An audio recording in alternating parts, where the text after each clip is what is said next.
Once again, I'm Elbert. I'm the Celebrate Recovery Pastor here at that church. I want to take just a minute to introduce somebody that's just special to me. Really just cool to have her testimony here tonight. Just the opportunity to catch it before she runs away with it. And to know that we'll know where she's at and we can always come get her. Amen. But I want us tonight to focus on what God has done in their life. I want you to look and see where God is apparent. See, the Bible tells us to testify that what God has been doing. If you've seen me on Facebook, some of the things I've been posting, I've been talking about, when you say kid or you say child, both words mean the same thing, but they can sound so far different, don't they? Isn't that the same thing that happens with some of us? Even if we're Christians, we come on Sunday, or if we're out doing the things we think are right, we walk this walk, but it's not matching our talk. Or we're talking about a walk that doesn't match, right? But how personal is it when someone stands up and says, this is what God is doing in my life, and this is how he's done it. Amen? How can you, it's like, wow. So Tina, would you come on up? Tina Tomlin, you want to come up and share a testimony with us? We're going to give you a sunburn. We're going to give you a sunburn. Maybe it's just me because I'm, Is it hot up here? No, it's just me. Okay. How about you have this? Thanks. I already have my crying napkin, so if you'd like to get yours out now, you can get it out because I'm a crier and I will make you cry. No, I'm kidding. Just kidding. So I'm supposed to introduce myself, but I think that was an awesome introduction. My name is Tina Tomlin, and I am a believer who struggles. Amen? That's right. There's a lot of things. And I was asked to write a script. Nancy, I don't know where you are. I was asked to write a script, and I'm going to do my very best to stick to the script. But I can't, probably, because I love to talk. But I'll do my best. I'm more nervous than I thought I was going to be. And I talk to you all every Sunday or on Facebook or phone calls so many times a day from my close friends. But I'm nervous today for some reason. I'm going to try not to be. All right, so I'm going to read this, and if you have any questions, just ask me later. Okay, thanks. Like most people who grew up with abuse, be it emotional, physical, sexual, etc., I went through it all. I both internalized my hurts as well as perpetuated the behavior. For many, many years, I allowed myself to manifest my hurts through anger, depression, and manipulation. I'm very ashamed that I allowed myself to live in that space. The emotional roller coaster of joy of putting others down, then regret it afterwards, just that wore very heavy on me. I was a typical mean girl. I was a mean girl. My anger was easily ignited and my words cut very, very deep. I hated myself. I felt that I didn't deserve anything good, and because of that, no one else did either. So many days I existed in the darkness of my depression and sought redemption in the arms of others and sometimes strangers. I led a very, very superficial life. I was just existing, I wasn't living. And that was my day-to-day. And that's what I thought was normal. One day at work, I was probably talking bad about somebody. I was probably talking behind somebody's back. I was probably judging someone. And my coworker, who's always smiling and nice and everything, one of those people who's always nice and cheerful, I said to her, Jill, how is it that you're so nice? And her answer now seems so simple, but then seemed so difficult. She said, I go to church. And I didn't quite know, I knew what the words were, but I didn't know what it truly meant. My family didn't go to church. My grandmother used to go to church.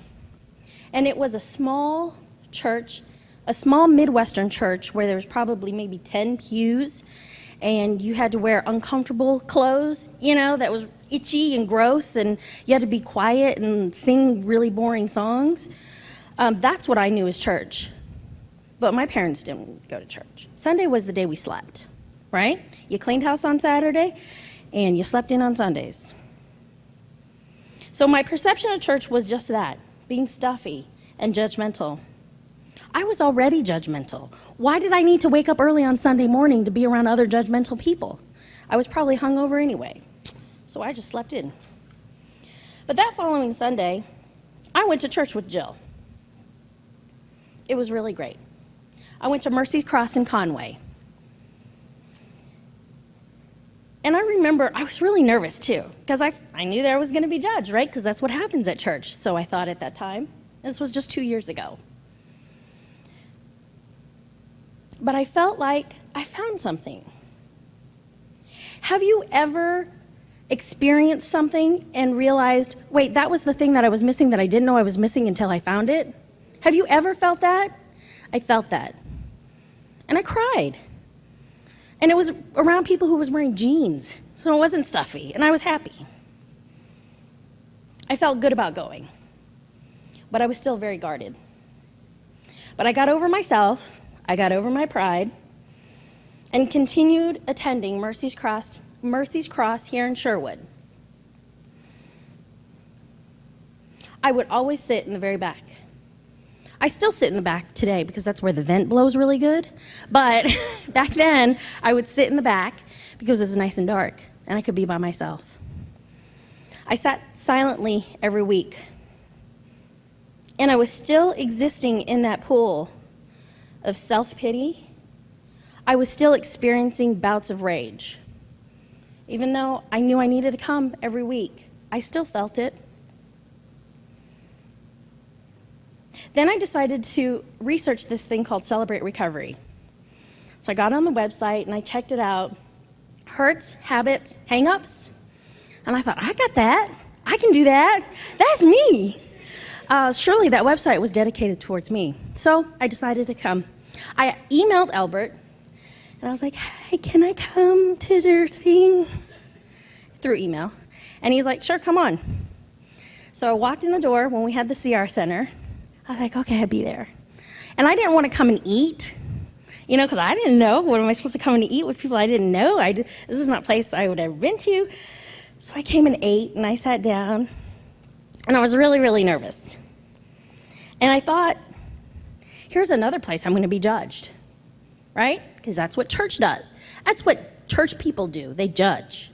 So I thought. I said my hellos. I said my pleasantries. I sat down. I stood up and clapped when I was supposed to the music. But all the while, I was thinking, well, what's wrong with her? And what's wrong with him? And what are all these weirdos doing here? Is that okay to think that? I think it's okay to be nervous. But I was perpetuating that judgmental behavior. I really needed to be at CR. I was CR. And then the principles, as they're posted up, right? Now, if you're a first-timer and you hear everyone chanting along, happy are those who, that sounded kind of brainwashy chanting, didn't it, the first time? It's all right to say so, because I thought so. I was like, why are they all chanting? It's I thought it was weird. But again, I used to be judgmental. I used to be, but I'm not anymore, right? No. Eventually, the question of what's wrong with that person and what's wrong with that person turns into what's wrong with me. I'm not perfect. I don't got this like I thought I did for many, many years of my life. Through the weekly large groups and breaking it down to the smaller groups, I began to open my eyes. I met other people just like me. I met other people who had the same struggles that I did. I met other people who got mad. I met other people who were depressed. I wasn't alone. And you know what? I was welcomed. Flaws and all, I was welcomed. And that felt pretty good. I didn't know that's what I was missing. Eventually, I thought to myself, this God thing isn't so bad. I became friends with people here, my peeps, and I started getting involved in the ministry. I was helping out, doing the worship guides, and I was here every week, and I was on the road to becoming a leader in CR. I loved it. I found my place. I wasn't such a weirdo after all. And I wasn't so alone after all. We're all God's children. I was welcomed, not judged. Once again, I thought, this God thing isn't so bad. I was accepted and not rejected. And I thought, this God thing isn't so bad. January of 2010, I made the decision to be baptized. And I was nervous. I wasn't going to do it.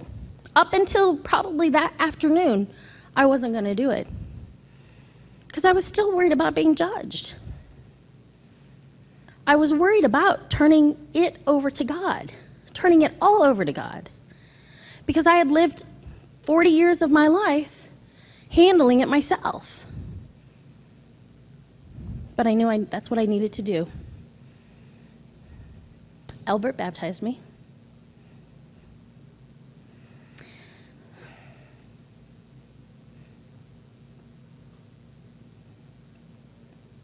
As I emerged from the water, my sins were washed away. God forgave me. God saved me. It was He who I was to live for, not for me. This God thing isn't so bad. And today, I'm sort of a nice person. That mean girl chapter is starting to close. This God thing isn't so bad. I turned it over. I turned my life over to God. And I allowed Him to guide me through His plan, whatever that's going to be. And day by day, I have to ask God, is this your plan? Am I doing the right thing? But honestly, this God thing isn't so bad. So today, I stand before you, and I can testify that I am living, really, really living. There is light with dark. There is hope with despair. And there are smiles with tears. I live for God. Certainly, I make mistakes. And boy, I got to tell you, I make some whopper of mistakes. I feel like I don't even deserve to be standing here because I was not a good person today. I can think of 10 instances where I would be embarrassed that you knew about. But I know God's forgiven me. But this new me, I know I'm forgiven. I know I'm saved. And you know those books, those 4 dummy books, the Bible is life for dummies. And I use that just for that. I know it's going to be okay. I know it's going to be okay. I strive to be the hands and feet of Jesus and to surround myself with others who live that life.